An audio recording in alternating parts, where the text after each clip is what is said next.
Hello everyone, welcome back to my YouTube channel English literature zone. आज की video में हम लोग origin, growth and development of science fiction को पढ़ने वाले हैं। इसके बाद हम इस वीडियो में टाइप ऑफ साइंस फिक्शन या फिर मेन एलिमेंट, मेन थीम क्या होता है साइंस फिक्शन का, वो सब भी डिस्कस किए हुए हैं। लगभग 7 से 8 पेज का ये नोट्स है और 7 से 8 पेज के नोट्स की हेल्प से आप इस टॉपिक से रिलेटेड 4-5 क्वेश्चन का आंसर कंफर्म सॉल्व कर सकते हो। ठीक है, तो अगर आप लोग के सिलेबस में साइंस फिक्शन है तो कंफर्म ये वाली वीडियो आप लोग के लिए काफ़ी हेल्पफुल होने वाली है। ठीक है, तो स्टार्ट करते हैं इंट्रोडक्शन से।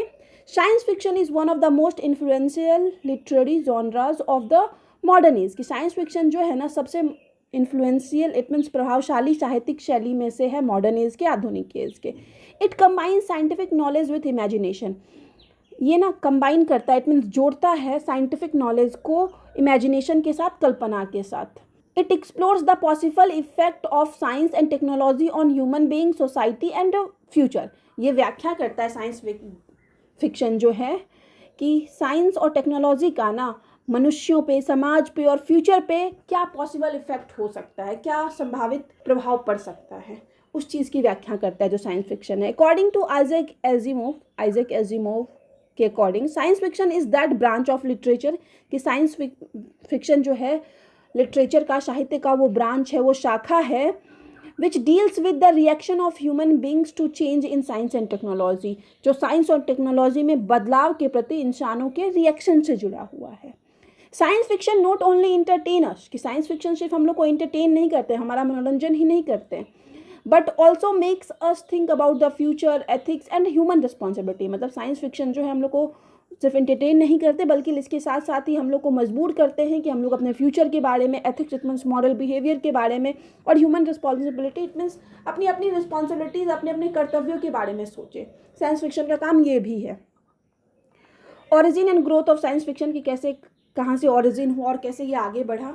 The roots of science fiction can be traced back to ancient myths and legend. मतलब रूट्स जो है साइंस फिक्शन की, जो जड़ें हैं ना, वो हम लोग को पौराणिक कथाओं में भी देखने को मिलती है। सम स्कॉलर्स बिलीव दैट, कुछ विद्वानों का मानना है कि अर्ली वर्क्स, की शुरुआती का जो वर्क्स था, जैसे कि the epic of Gilgamesh and Lucian's a true story, Lucian एक ऑथर का नाम है, तो ये सारा ना मतलब एक प्रॉक्स फर्स्ट या सेकेंड सेंचुरी का बुक है। तो ये दोनों जो वर्क है, द एपिक ऑफ गिलगमेश या फिर लूशियान की जो एक है ए ट्रू स्टोरी करके, contain element of science fiction. तो इन दोनों बुक में भी ना साइंस फिक्शन का यूज़ किया गया था, साइंस फिक्शन वाले एलिमेंट तत्वों का यूज़ किया गया था। They describe extra ordinary journey and unknown world. इसमें इन दोनों वर्क्स में डिस्क्राइब किया गया है, व्याख्या किया गया है, बताया गया है एक्स्ट्रा ऑर्डिनरी जर्नी के बारे में, असाधारण यात्रा के बारे में, साथ ही साथ एक अनजान दुनिया के बारे में बात की गई है। तो मतलब साइंस फिक्शन जो है ना, समझ लो फर्स्ट और सेकेंड सेंचुरी से ही वहाँ ऑरिजिन हो जाता है साइंस फिक्शन का, द एपिक ऑफ गिलगमेश के साथ और ए ट्रू स्टोरी के साथ। इन इंडिया, अब इंडिया में बात करते हैं। Ancient epics such as Ramayana and Mahabharata contains imaginative concept. कि भारत में जो है, जो पुराने एपिक हैं, प्राचीन काल की महाकाव्य हैं, रामायण और महाभारत जैसे, उसमें भी कुछ काल्पनिक कॉन्सेप्ट, जैसे कि पुष्पका एक साथ होगा ये, ठीक है, ध्यान रखना, पुष्पका विमाना हो जाएगा, तो पुष्पक विमान का यूज़ किया गया, आप लोग को पता ही होगा रामायण में। डिफरेंट वर्ल्ड के बारे में बात की, जैसे स्वर्ग, नर्क, पाताल लोक, पाताल के बारे में बात किया गया, चंद्रलोक के बारे में बात किया गया, ठीक है, पाताल लोक, चंद्रलोक लिख सकते हो। तो अलग अलग दुनिया के बारे में बात की गई है। And advanced form of travel, और ट्रैवल के लिए अलग अलग एडवांस फॉर्म का भी यूज़ किया गया इन एपिक्स में। फॉर एग्जाम्पल, अगर पुष्पक विमान का यूज़ किया गया है, तो पुष्पक विमान क्या होगा, कहीं ना कहीं साइंटिफिक थॉट इस चीज़ के पीछे छुपा हुआ है। एक ऐसा व्हीकल है, कोई ऐसा वाहन है जो हवा में उड़ रहा है, तो ये साइंटिफिक थॉट्स को ही दिखाता है। अलग अलग वर्ल्ड के बारे में बात किया गया है, अलग अलग दुनिया के बारे में, स्वर्ग, नर्क, ये अलग अलग वर्ल्ड है जो कि आज हम लोग डिस्कवरी करते हैं कि भाई कहीं पे हमको जीवन मिल जाए, कहीं पे लाइफ मिल जाए। तो भारत में भी माना जाता है कि वही पुराने टाइम से ही जो है कुछ ना कुछ जो है हम लोग को साइंटिफिक फिक्शन वाला एलिमेंट एंशिएंट टाइम से ही भारत में भी अवेलेबल है। दस Indian mythology contents many proto science fiction element. इस प्रकार भारतीय माइथोलॉजी में भी, भारतीय पौराणिक कथाओं में भी ढेर सारे proto science fiction element available हैं। मतलब प्रारंभिक काल के जो साइंस फिक्शन के तत्व होते हैं, एलिमेंट होते हैं, वो शामिल हैं। हाउएवर, हालांकि science fiction emerged as a distinct literary genre only during the 19th century. मतलब एंशिएंट टाइम में तो प्रूफ मिल ही गया कि स्टार्टिंग से साइंस फिक्शन है, लेकिन जो मेनली एक विशिष्ट, एक स्पेशल साहित्यिक शैली के रूप में जो साइंस फिक्शन उभरा, वो मेनली 19th सेंचुरी में उभरा।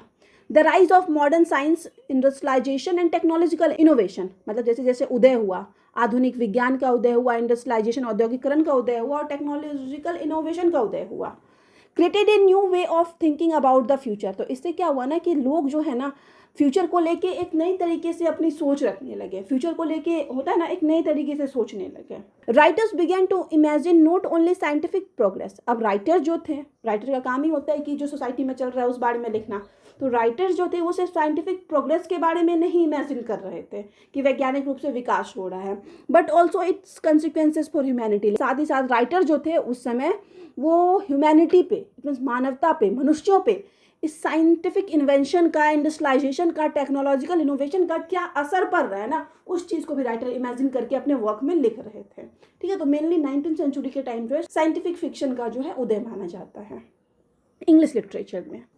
The science fiction developed as a genre, कि इस प्रकार साइंस फिक्शन को जैसे ही एक जॉनरा के रूप में, एक शैली के रूप में साइंस फिक्शन जैसे ही विकसित हुआ, तो उसमें ना दोनों एक्सप्लोर किया जाता है। क्या क्या?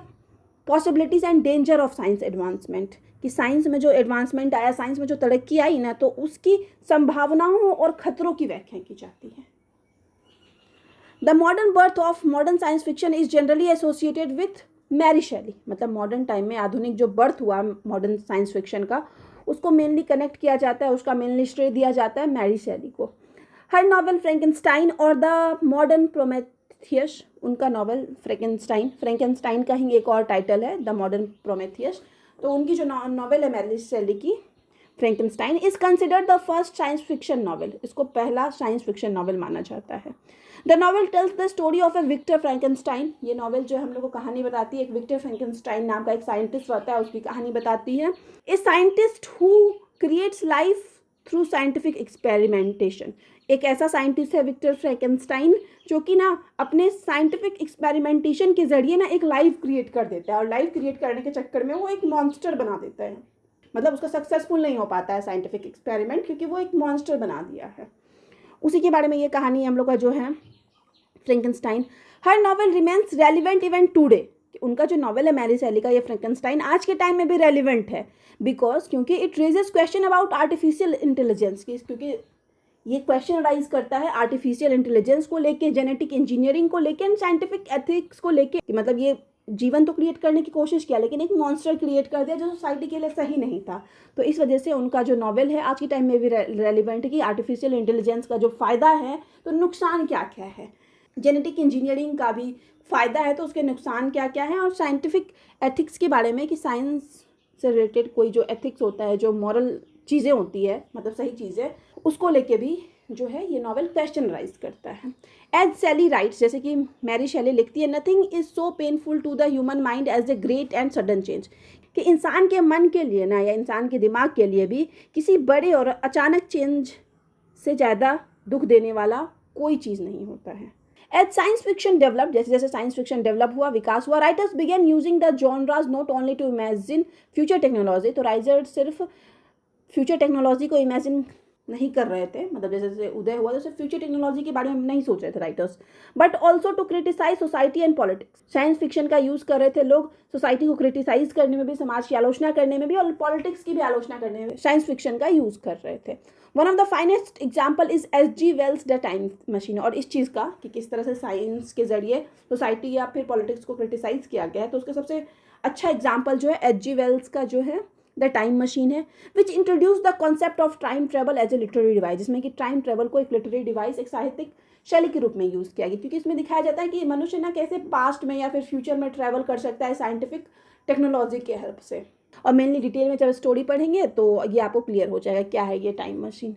अनदर लैंडमार्क वर्क इज़, और जो दूसरा महत्वपूर्ण वर्क है जिसमें सोसाइटी या पॉलिटिक्स के बारे में बात किया गया है, वह है ऑल्डस हक्सले का ब्रेव न्यू वर्ल्ड, जो कि 1932 में पब्लिश हुआ है। एक डायस्टोपियन साइंस फिक्शन है ये। डायस्टोपियन साइंस फिक्शन क्या होता है, जिसमें ना बताया जाता है कि फ्यूचर में ना क्या क्या प्रॉब्लम आने वाला है साइंस की वजह से, टेक्नोलॉजी की वजह से। ठीक है, तो मेनली समाज की बुराई दिखाई जाती है डायस्टोपियन साइंस फिक्शन के जरिए। तो ठीक है, तो ये ब्रेव न्यू वर्ल्ड जो है वो डायस्टोपियन साइंस फिक्शन है that portrays A technological advance society, जिसमें कि टेक्नोलॉजिकल एडवांस सोसाइटी को चित्रित किया गया है। हक्सले वॉन्स दैट, इस साइंस फिक्शन के जरिए, ब्रेव न्यू वर्ल्ड के जरिए जो ऑथर है हक्सले, वो हम लोग को वॉर्न करते हैं, चेतावनी देते हैं कि एक्सेसिव डिपेंडेंस ऑन साइंस, कि अगर हम लोग बहुत ज़्यादा डिपेंडेंट हो जाते हैं साइंस पे एंड टेक्नोलॉजी पे, can destroy human emotion and creativity. तो इससे क्या हुआ, ह्यूमन का जो इमोशन है, मनुष्य की जो भावनाएं हैं और क्रिएटिविटी है, रचनात्मकता है ना, वो डिस्ट्रॉय हो जाएगी, बर्बाद हो जाएगी। सिमिलरली जॉर्ज ऑरवेल्स 1984, सेम उसी तरह, बाकी दो ऊपर के नॉवेल की तरह ही, जो जॉर्ज ऑरवेल की 1984 है, combines speculative fiction with political criticism. इसमें ना स्पेक्यूलेटिव फिक्शन, इट मीन्स काल्पनिक फिक्शन को कंबाइन किया गया है, मतलब काल्पनिक फिक्शन को जोड़ा गया है पॉलिटिकल क्रिटिसिज्म के साथ, इट मीन्स राजनीतिक आलोचना के साथ, through the image of big brother. 1984 में एक इमेज यूज किया जाता है बिग ब्रदर का, उस इमेज के जरिए Orwell demonstrate how technology can become a tool of operation. Orwell ये दिखाते हैं, इस चीज़ की व्याख्या करते हैं कि कैसे टेक्नोलॉजी जो है ना ऑपरेशन का टूल बन जाता है। ऑपरेशन इट मीन्स हो जाता है शोषण का टूल बन जाता है, शोषण का एक यंत्र बन जाता है जो टेक्नोलॉजी है। Instead of liberation, it means liberation के बजाय, कि टेक्नोलॉजी की वजह से कोई भी जो ह्यूमन होता है उसको क्या होना चाहिए, आज़ादी मिलनी चाहिए, मतलब लिबरेशन मिलनी चाहिए, मुक्ति मिलनी चाहिए। लेकिन वहीं दिखाया गया 1984 में कि ये ऑपरेशन इट मीन्स शोषण का कारण बन जाता है जो टेक्नोलॉजी है। This novel expanded the scope of science fiction, की ये जो नॉवल है साइंस फिक्शन के स्कोप को, दायरे को और भी विस्तृत करते हैं, मतलब और भी विस्तार किए हैं ये नॉवल जो है साइंस फिक्शन के दायरे का। It shows that the genre is not merely about robot, space travel और फ्यूचरिस्टिक इन्वेंशन। ये साइंस फिक्शन दिखाते हैं कि ये शैली जो है ना सिर्फ रोबोट्स के बारे में, स्पेस ट्रैवल के बारे में और भविष्य के इन्वेंशन के बारे में, भविष्य के आविष्कारों के बारे में नहीं है। Instead it serves as a mirror to contemporary society. Instead, इन सब के अलावा ये जो साइंस फिक्शन है ना वो एक मिरर है, एक मतलब शीशे का काम करता है, आईना दिखाने का काम करता है समकालीन समाज का। मतलब साइंस फिक्शन के माध्यम से भी जो है उस समय के समाज को प्रतिबिंबित किया जाता है, मेनली सोसाइटी को दिखाया जाता है। Science fiction today serves not only as experiment but also as a critical framework for understanding the modern world. कि साइंस फिक्शन जो है आज के टाइम में वो सिर्फ एंटरटेनमेंट का काम नहीं करती है, सिर्फ एंटरटेनमेंट के लिए यूज़ नहीं किया जाता है, बल्कि एक क्रिटिकल फ्रेमवर्क भी देती है, एक महत्वपूर्ण हम लोग को ढांचा भी देती है, जिसके ज़रिए हम लोग मॉडर्न वर्ल्ड को, आधुनिक वर्ल्ड को समझ सकें। मतलब आधुनिक वर्ल्ड को समझने के लिए एक क्रिटिकल फ्रेमवर्क देती है जो साइंस फिक्शन है। It encourages us to think critically about the consequences of science progress and the future of humanity. मतलब ये हम लोग को इनकरेज करती है कि हम लोग सोचें, क्रिटिकली सोचें। क्रिटिकली इट मीन्स अच्छाई और बुराई, गंभीर रूप से सोचें, अच्छाई और बुराई दोनों को सोचें कि क्या साइंटिफिक प्रोग्रेस का कंसिक्वेंसेज हो सकता है, परिणाम हो सकता है। अब टाइप्स ऑफ साइंस फिक्शन, अलग अलग प्रकार के साइंस फिक्शन को डिस्कस किए हुए हैं। टाइप्स ऑफ साइंस फिक्शन तभी आपको लिखना है जब स्पेशली एग्जाम में आपको टाइप्स पूछ दे, तो आपको स्टार्टिंग तो थोड़ा बहुत इंट्रोडक्शन वाला फर्स्ट पेज तो लिखना ही पड़ेगा। उसके बाद आप बता सकते हो कि मेनली जो इमर्ज्ड हुआ वो 19th सेंचुरी में साइंटिफिक फिक्शन इमर्ज्ड हुआ, और उसमें 3-4 वर्क के साथ उसके ऑथर को मेंशन कर सकते हो। ठीक है, कि 19th सेंचुरी में जो लिखा गया ना, जैसे अभी हम डिस्कस किया H.G. वेल्स का टाइम मशीन 1984, जॉर्ज ऑरवेल का, तो एक एग्जाम्पल के जरिए उन 3-4 वर्क को मेंशन करोगे। उसके बाद टाइप्स ऑफ साइंस फिक्शन लिख के आगे ये 5-6 टाइप जो हम लिखे हुए हैं नोट्स में उसको डिस्कस करोगे, फिर कंक्लूजन लिख दोगे। सबसे पहला है hard science fiction. It is based on real scientific fact and logical explanation, कि ये जो है वास्तविक साइंटिफिक फैक्ट्स पे आधारित होता है और लॉजिकल एक्सप्लेनेशन दिया जाता है। The stories of evolve subjects like physics, astronomy, mathematics, engineering and space science. इसमें जो सब्जेक्ट, इसमें जिन विषयों के बारे में चर्चा की जाती है या जिन विषयों पे कहानी आधारित होती है वो यही होता है कि फिजिक्स, एस्ट्रोनॉमी, मैथमेटिक्स, इंजीनियरिंग और स्पेस साइंस की बात की जाती है। दूसरा है space opera. Space opera is an adventurous form of science fiction. ये एक एडवेंचरस फॉर्म है साइंस फिक्शन का, that takes place in outer space और डिस्टिंक्ट गैलेक्सी। मतलब ये अलग ही गैलेक्सी में, एक अलग ही आकाश गंगा में इसकी सेटिंग रखी जाती है, या आउटर स्पेस में, बाहरी दुनिया में रखी जाती है। They focus more on action adventure, और मेनली इसमें एक्शन और एडवेंचर पे फोकस किया जाता है, ऑन साइंटिफिक एक्यूरेसी। मतलब पहले वाले में साइंटिफिक एक्यूरेसी पे फोकस किया जाता था मेनली, हार्ड साइंस फिक्शन पे, मतलब मेनली फैक्ट्स और लॉजिकल एक्सप्लेनेशन पे। लेकिन इसमें जो है एक्यूरेसी से ज़्यादा एक्शन और एडवेंचर पर फोकस किया जाता है। अब सबसे मोस्ट इंपॉर्टेंट बोल सकते हैं टाइप जो है वो dystopian science fiction. Dystopian science fiction portrays an oppressive and unpleasant future society. Dystopian science fiction के माध्यम से ना चित्रित किया जाता है एक शोषणकारी और अनप्लीजेंट भविष्य के समाज को। It wants us, dystopian science fiction जो होता है वो हम लोग को चेतावनी देता है about the danger of dictatorship, कि तानाशाही से क्या खतरा हो सकता है। सर्विलियंस इट मीन्स हम लोग बोल सकते हैं ऑब्जर्वेशन के बारे में बताता है कि कैसे हम लोग को चीज़ों को बहुत ही गहराई से इंस्पेक्शन करना चाहिए। And miss use of science progress, कि साइंस प्रोग्रेस का किस तरीके से गलत यूज़ किया जाता है साइंस का, उस चीज़ के बारे में भी ये डायस्टोपियन साइंस फिक्शन जो मेनली हम लोग को बताता है उस चीज़ के खिलाफ वार्न करता है।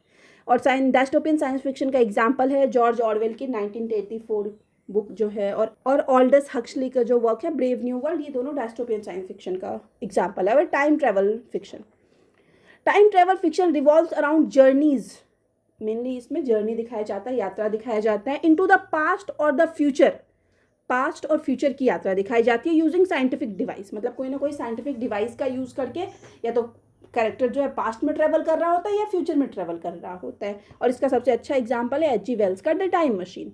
फिर है यूटोपियन साइंस फिक्शन, पांचवा टाइप है। Unlike dystopian time fiction, dystopian time fiction से बिल्कुल भिन्न, utopian science fiction imagine an ideal और perfect society where science can and technology are used for benefit of humanity. मतलब बिल्कुल डायस्टोपियन साइंस फिक्शन हम लोग पढ़े थे उसका जस्ट अपोजिट है ये, मतलब उसमें सोशल मतलब फ्यूचर दिखाया जाता है कि साइंस की वजह से कितना बुरा होगा, लोग किस तरीके से गलत यूज़ करेंगे। लेकिन यूटोपियन साइंस फिक्शन में दिखाया जाता है कि कैसे जो है एक आदर्श और परफेक्ट सोसाइटी में साइंस और टेक्नोलॉजी का यूज़ किया जाएगा जिससे कि मनुष्यों को फ़ायदा हो, ह्यूमैनिटी को फ़ायदा हो। सबसे आखिरी टाइप है military science fiction. It combines future technology with warfare, इसमें कंबाइन किया जाता है, इसमें जोड़ा जाता है फ्यूचर टेक्नोलॉजी को युद्ध के साथ। The story include advanced weapon, इस स्टोरी में शामिल होता है मतलब एडवांस्ड वेपन, नए नए जो अस्त्र शस्त्र बनाए जाते हैं, रोबोट, स्पेस आर्मीज, ये सब शामिल किए जाते हैं। इट एक्सप्लोर थीम्स लाइक, इसमें किन किन विषयों को डिस्कस किया जाता है जैसे ड्यूटी, कर्तव्य, करेज, साहस, लीडरशिप और सेक्रीफाइस, इट मीन्स त्याग, ये सारे थीम्स को इसमें मेनली फोकस किया जाता है मिलिट्री साइंस फिक्शन में। अब यहाँ पे 5-6 प्रकार का हम type of science fiction discuss कर लिए। फिर से एग्जाम में अगर टाइप ऑफ साइंस फिक्शन पूछे स्पेशली क्वेश्चन में तभी ये डिस्कस करना है, वरना आप ये नहीं लिखोगे। फिर आगे थीम्स, फीचर या फिर common element of science fiction पूछ दे तब ये वाला सेक्शन लिखना है। ये भी अप्रॉक्स 1.5-2 पेज का होगा। फिर कंक्लूजन आ जाएगा हम लोग का। Although science fiction has many forms, हालांकि साइंस फिक्शन का जो ढेर सारा प्रकार है, अलग अलग प्रकार का है। Most stories share certain common feature, लेकिन ज़्यादातर कहानियों में ना सेम ही फीचर फॉलो किया जाता है, सेम ही विषय को डिस्कस किया जाता है। जैसे फ्यूचरिस्टिक सेटिंग की बात की जाती है मोस्टली साइंस फिक्शन में। Most science fiction stories take place in the future और एडवांस्ड वर्ल्ड, कि ज़्यादातर साइंस फिक्शन की सेटिंग फ्यूचर में रखी जाती है, एडवांस्ड वर्ल्ड में रखी जाती है। The setting of include futuristic cities, कि फ्यूचरिस्टिक सिटीज़ में सेटिंग रखी जाती है, स्पेस कॉलोनीज में रखी जाती है, अननोन प्लैनेट में सेटिंग रखी जाती है। Advanced technology, science fiction commonly features invention that do not yet exist. Science fiction में कॉमनली प्राय ऐसे इन्वेंशन, ऐसे आविष्कार के बारे में बात किया जाता है जो कि अभी तक हुआ ही ना हो, जैसे कि robots, artificial intelligence, time machine and highly advanced computer, इन सब के बारे में बात किया जाता है। मतलब ऐसा डिवाइस, ऐसा इन्वेंशन जो अभी तक नहीं हुआ हो, उसके बारे में भी साइंस फिक्शन में मेनली बात किया जाता है। अब exploration of science, the genre explore scientific discoveries and imagines their possible effect on human beings and society, की इस जॉनरा में क्या किया जाता है, साइंटिफिक डिस्कवरीज के बारे में, साइंटिफिक खोज की व्याख्या की जाती है, साथ ही साथ इमेजिन किया जाता है कि क्या इसका इफेक्ट पड़ सकता है मनुष्यों पे और समाज पे। It encourages us to think about both the benefit and the risk of scientific progress, ये हम लोग को इनकरेज करता है कि हम लोग साइंटिफिक प्रोग्रेस के, वैज्ञानिक विकास के बेनिफिट, फायदे और रिस्क, इट मीन्स खतरे, दोनों के बारे में सोचें। सोशल एंड पॉलिटिकल कमेंट्री, मतलब ज़्यादातर साइंस फिक्शन के माध्यम से सामाजिक और राजनीतिक कमेंट्री की जाती है, टिप्पणी की जाती है।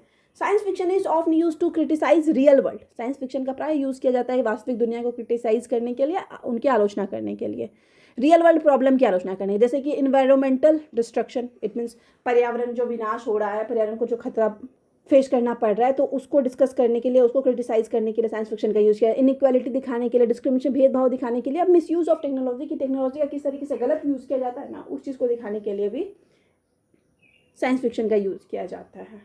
Through imaginary world, it means काल्पनिक दुनिया के जरिए, writers comment on present day society, काल्पनिक दुनिया के जरिए राइटर्स जो है प्रेजेंट डे सोसाइटी पे कमेंट करते हैं। अब यहाँ पे हम लोग का वो फीचर्स, थीम्स खत्म हो गया, 4-5 थीम डिस्कस कर लिया। अब हम लोग का सबसे आखिरी सेक्शन कंक्लूजन आता है। ठीक है, कोई भी आंसर लिख रहे हो, कोई भी क्वेश्चन का, तो उसमें ये कंक्लूजन लिख सकते हो। The science fiction is a diverse genre that combines imagine with scientific ideas, कि इस तरह से जो साइंस फिक्शन है ना, उसकी विविध शैली है इस और जिसमें कंबाइन किया जाता है, जोड़ा जाता है इमेजिनेशन को साइंटिफिक आइडिया के साथ, साइंटिफिक विचारों के साथ। Its main purpose is to, science fiction का मेन उद्देश्य होता है to explore the relationship between science, technology and humanity, कि साइंस, टेक्नोलॉजी और मनुष्यों के बीच, मानवता के बीच क्या संबंध है ना, मेनली इसी चीज़ की व्याख्या करना साइंस फिक्शन का मेन उद्देश्य होता है। It not only imagines the future, इसमें सिर्फ फ्यूचर को ही इमेजिन नहीं किया जाता है, फ्यूचर की कल्पना नहीं की जाती है साइंस फिक्शन में, but also teaches us how to face it responsibly, बल्कि साइंस फिक्शन हम लोग को ये भी सिखाता है कि कैसे नए नए जो साइंटिफिक इन्वेंशन हो रहे हैं उसका सामना भी कैसे हम लोग रिस्पॉन्सिबिलिटी करें, इट मीन्स कैसे साइंटिफिक एडवांसमेंट का, टेक्नोलॉजी का यूज़ सही तरीके से करें, वो चीज़ भी हम लोग को सिखाता है जो साइंस फिक्शन है। ठीक है, तो यहाँ पे हम लोग का नोट्स का सेक्शन खत्म हो गया। वीडियो अगर आपको अच्छा लगा, आपके लिए हेल्पफुल है, तो आप लोग वीडियो को लाइक करना, चैनल को सब्सक्राइब करना, कमेंट करके बताना आपको वीडियो कैसा लगा, आगे कौन से टॉपिक पे वीडियो चाहिए, और वीडियो से रिलेटेड कोई डाउट हो तो आप हमको टेलीग्राम या इंस्टाग्राम पे मैसेज कर सकते हो। टेलीग्राम का लिंक, इंस्टाग्राम का लिंक दोनों आपको इस वीडियो के डिस्क्रिप्शन बॉक्स में और चैनल के अबाउट वाले सेक्शन में भी मिल जाएगा। हम लोग के चैनल का एक टेलीग्राम ग्रुप भी है, आप चाहो तो उसको भी ज्वाइन कर सकते हो। बहुत सारे PDF वहाँ पे आपको फ्री में अवेलेबल मिल जाएंगे। तो मिलते हैं नेक्स्ट वीडियो में नेक्स्ट टॉपिक के साथ।